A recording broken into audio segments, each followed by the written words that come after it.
Oh, Randy, hey, dude. So, I'm just starting on an underpainting, and believe it or not, this is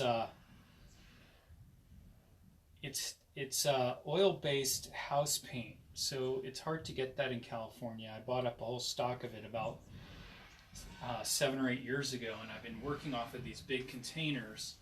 And what it allows me to do is get the canvas coated with basic colors first, you know, and then what I do eventually afterwards is I go back and I repaint the whole thing. So this is the third day working on this painting, and basically making paintings for me. I used to make them all like super quickly, one in a day. And now it's taking me up to 3 days even for a small thing. And I'm actually working in my garage.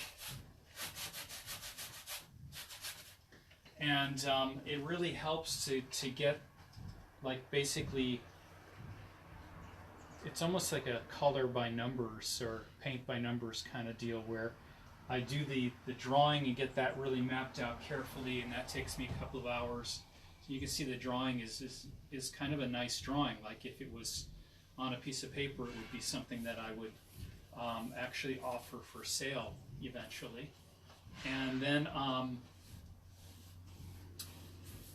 what I do next is take these massive brushes and try to paint in an underpainting, and that's basically almost like a map for working the top layers out afterwards.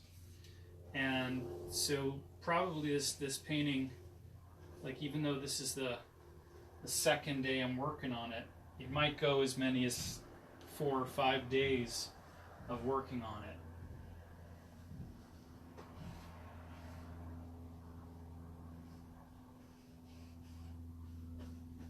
And I don't use acrylic, I use oil, because I think it's nicer, can be thicker and more sturdy.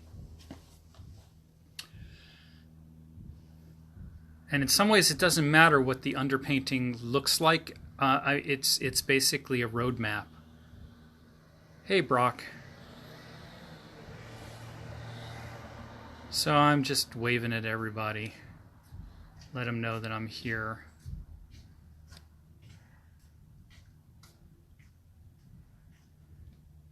I'm going to give you a little panorama of the garage and how it looks. So these are the house paints. And then there's the canvas. I have my computer on a music stand with, I had done this painting before as a small version, actually two small versions, one 11 by 14 and then an 18 by 24. And now I'm working up larger.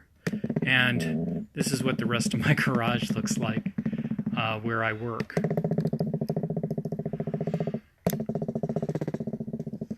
So the whole point of the underpainting assignment, or getting that part done, is to more or less just get some stuff on the canvas that'll start creating texture and building up layers of things. And it's a good way to sort of lose my inhibitions while working on it. So a lot of times what I'll do is I'll add other colors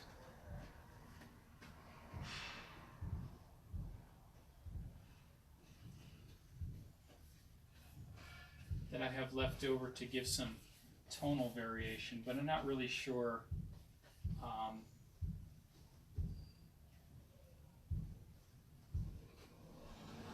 like eventually this is going to have a pattern behind it too.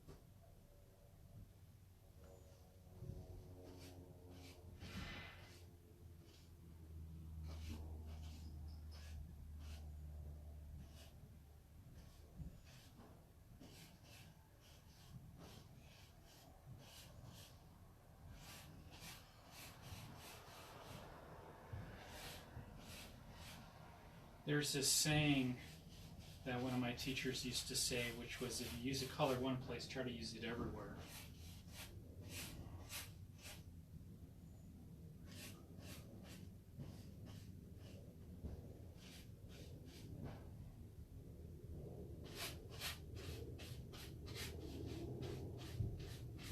And it may get covered up completely after a while. It's just trying to get some value structure going and get some paint on here.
These brushes that I'm using are from the hardware store. They're called chips. This one's a 2-inch, this one's a 1-inch. And they're just bristle. They're natural bristle, and they only cost a couple of bucks. But for starting out a painting and moving around a massive amount of paint, they're really great.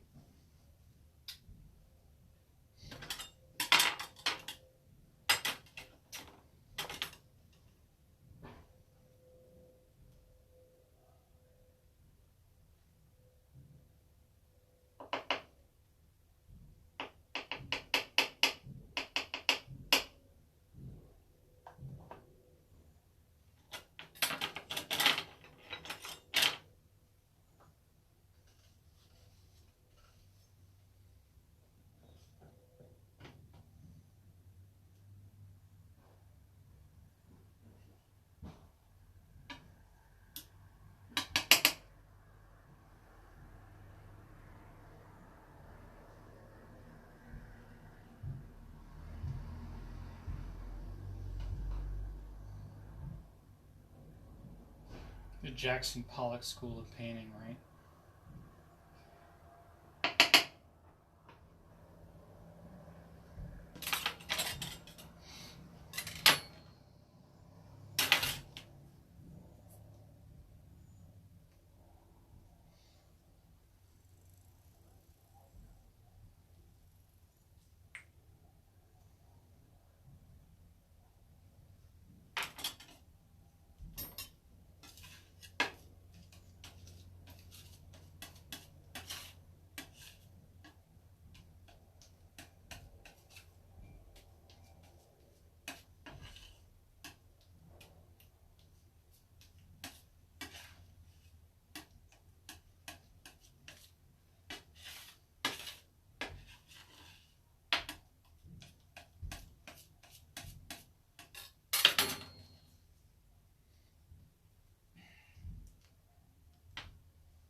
So I'm gonna start with the figure now too, and hopefully that'll be something kind of cool.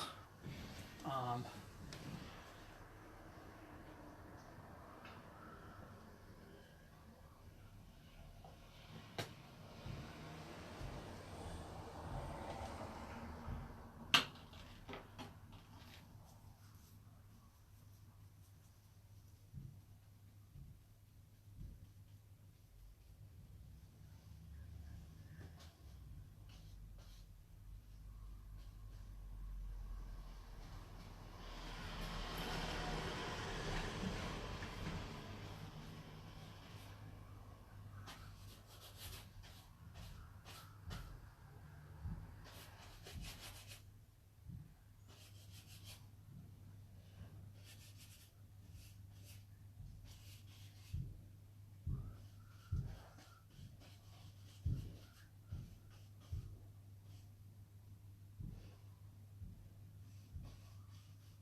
They're doing construction next door, so you're going to hear a lot of banging and weird stuff.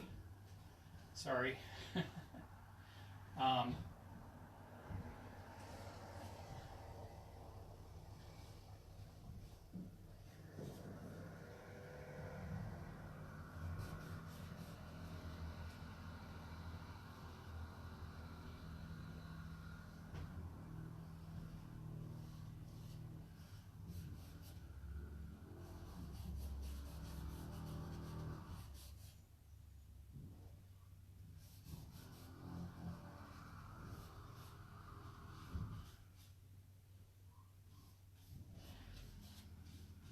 the nice thing about the paint that I'm using is it dries super fast. It's an alkyd resin-based paint, and that's why I'm kind of using it, because it allows me to kind of get some drawing stuff established.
So this is some leftover flesh-colored paint that I had from a bunch of other paintings, and I'm adding it in with the alkyds so that it sort of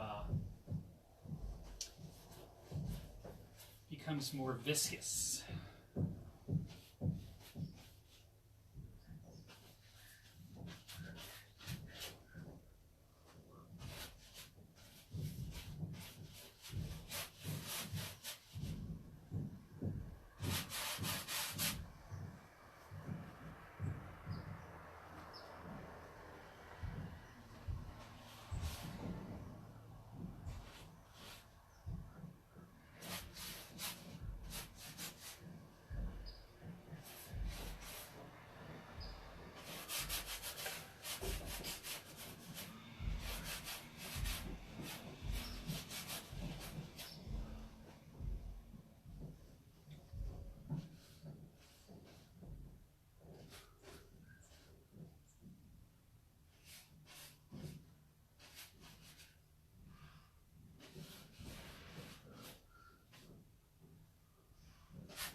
Yeah, so Keiko, yeah,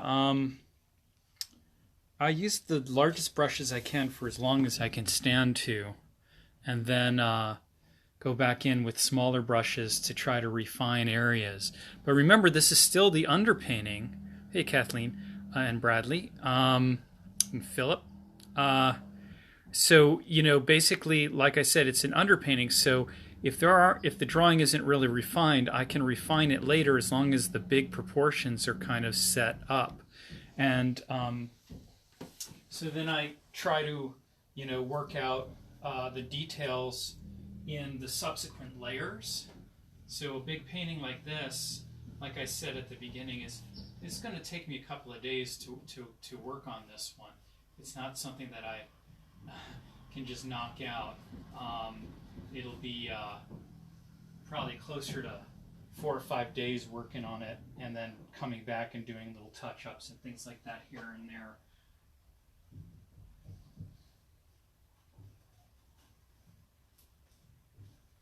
Because the value structure is not like correct at this point. It's just almost like when you're writing an essay for school and you start with a rough draft and you have an outline, but you're still doing your research. That's kind of what is going on here.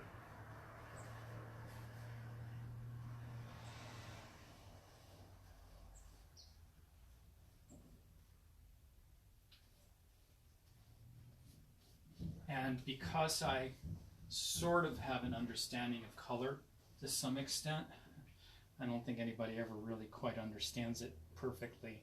I can rough in big masses of color and stuff like that, and hopefully they will match kind of closely to the palette that I'll be using after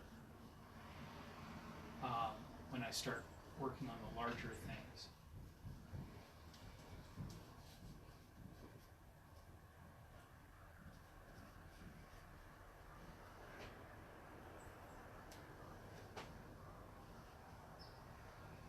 So this brush that I'm using is a 1/2-inch brush, and it's just basically a little bit of a tighter brush to use.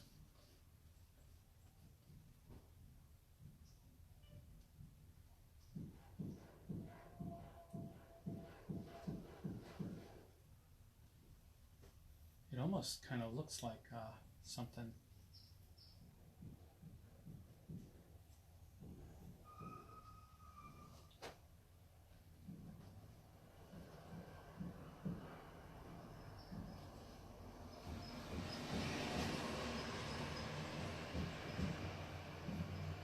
So one of my teachers used to say that as long as you get the value structure right, the color matters a lot less.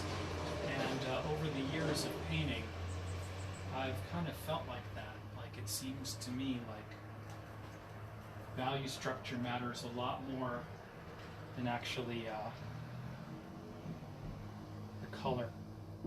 And that people love to talk about color all the time, but it's not as important.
Excuse me. You guys hear that burp?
Old towels make the best rags.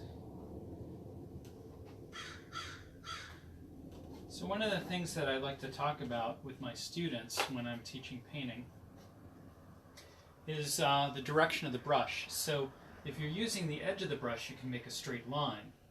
If you're using the flat of the brush, you can cover like a large area. So over here, on this edge here, I'm going to be using, it's a highlight area. So I'm going to use the side of the brush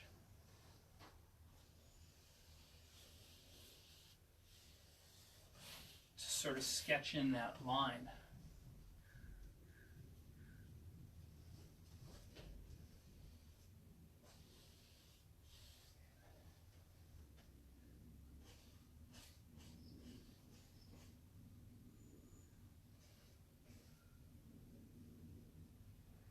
Look at that clavicle.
Oh, thank you. Did you pay me? You got a couple of $1,000? Oh yeah? Yeah. How much for a square like that? For this? About $1,200. 1,200? Yeah. Not bad, huh? Thank you. If I get it. Who is it? Is someone you know? No, I get so most of my clients are men who are 50 years old or so, called bears, and I get them from the internet. I just find pictures off of Tumblr and Facebook and social media. Oh wow. And I I sort of crop down on them, turn them around, change the color, and turn them into paintings, and then sell them on the internet. Oh, wow. Yeah. That's good. Thank you. It's my full-time job. That's good. Thank you. We're gonna Appreciate bring it. a little bit in the garage. Okay.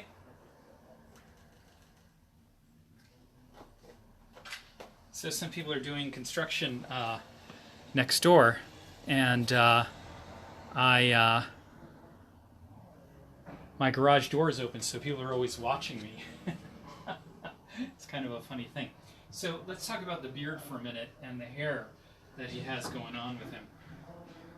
One of the things about beards and hair, like he has gray, but he also has warm grays. So what I'm going to do predominantly is start, because I already put some warms in the hair here and here and here, is I'm going to start adding in some other colors into the gray. So I'll start with a base coat of just literally just black and white, which will be a cool gray. And then as I start blending in the color, some of the warms will come into that, and it'll sort of blend a little bit more and work out a little bit more with the rest of the colors. Then I'll probably pull some of the darker cool grays down into the chest hair area here, and then come back up, and then it'll be pretty much finished in terms of getting an underpainting done, because once it gets to this point where I have so much paint on the canvas, it needs to have some time to dry in order for me to be able to work on it again. And so what I'll do is, like, I'll put it in my painting racks and then start working on it in a day or so after it's had a chance to dry. So basically what I'm doing right now is I'm literally working on probably about 20 or 25 paintings all at the same time. And I know that sounds weird, but I just keep bouncing back and forth between them until I know, until I'm comfortable where I want to be. So this is going to be the darker grays.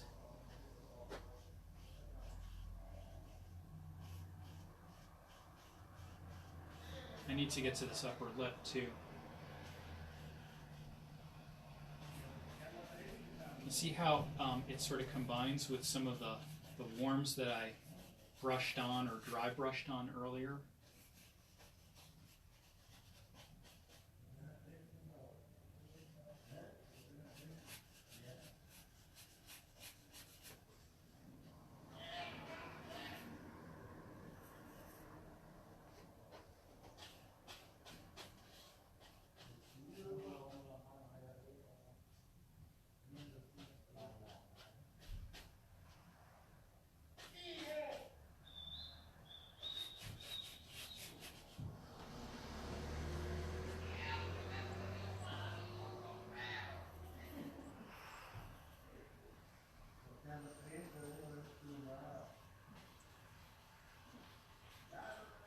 The nice thing about this paint is it dries super fast, so within 9 or 10 hours it'll probably be dry, but it also tacks up super fast. So when I'm trying to do stuff like this, sometimes it can be too dry for what I'm trying to do. It's a little different than an artist's oil paint. It's, you know, it's also much more toxic, and that's why I have to work down here in the garage with it.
Also, varying the pressure on the brush gives you less or more pigment being delivered to the canvas.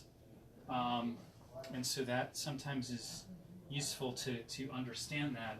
I worked with this guy named James Wu at Ohlone College for a long time, and I used to go in and watch his demos, and he would say, pressure, pressure, pressure, use the pressure.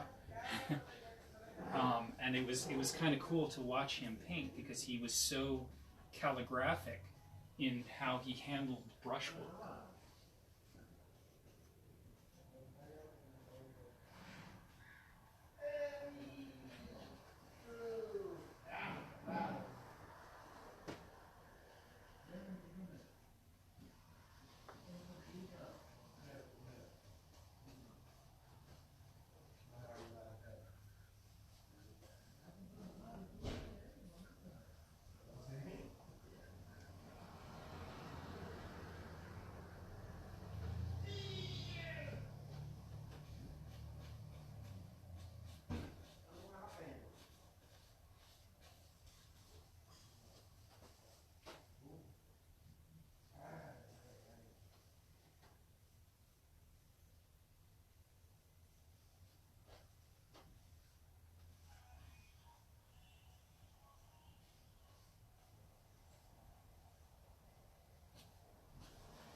Those guys who are just standing outside are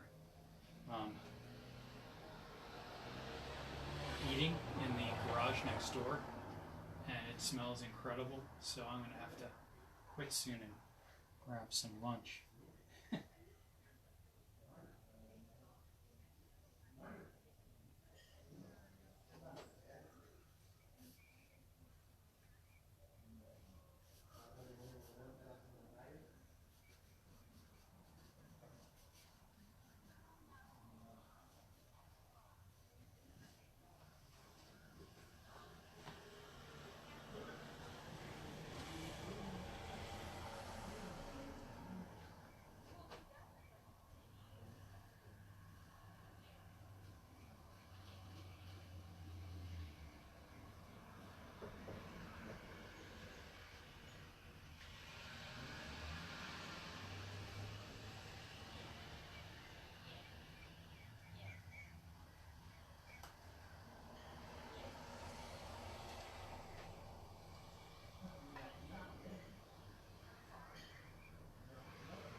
Some of this may just disappear entirely, some of the underpainting.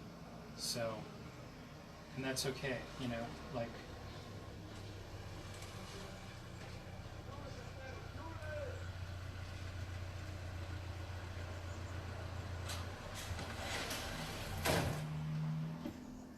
Hey Wing, how are you? Alright,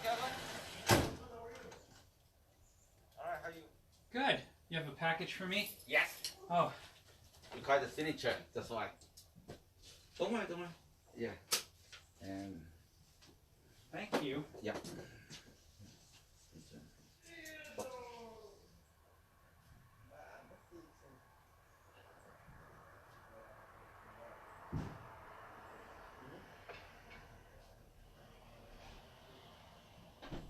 This is.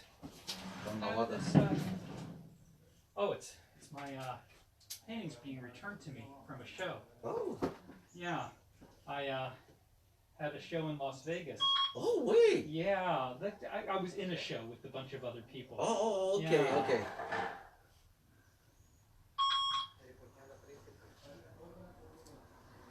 I didn't know you have a show over there. Oh. You know, a friend of mine on Facebook. I see. You know. Thank you very much. Okay, Have thank a you. nice day. Yep, you too. See you. All right, so I think I'm gonna take a break for lunch. Really appreciate all of you who stuck with me and watched while I was painting. Yeah, isn't that pretty funny? All the people who stop by. That's why I sometimes try to work upstairs. But you know, with these big paintings, Ken made a comment about that. I actually need to work down here because the fumes are so intense. So thank you all for joining me for this, as Mr. Rogers would say, and have a nice day in the neighborhood. I'll see you later. And, you know, I'll keep you updated about this painting and others. If you want to be on my mailing list, I guess just send me your email through a private message or go to my website and send me a message. Thanks so much, everybody. I really appreciate it. Some of you, I see your names up here, and it really makes me miss you. And Randy especially, I love you very much. I miss you. All right, I'll see you guys later. Bye.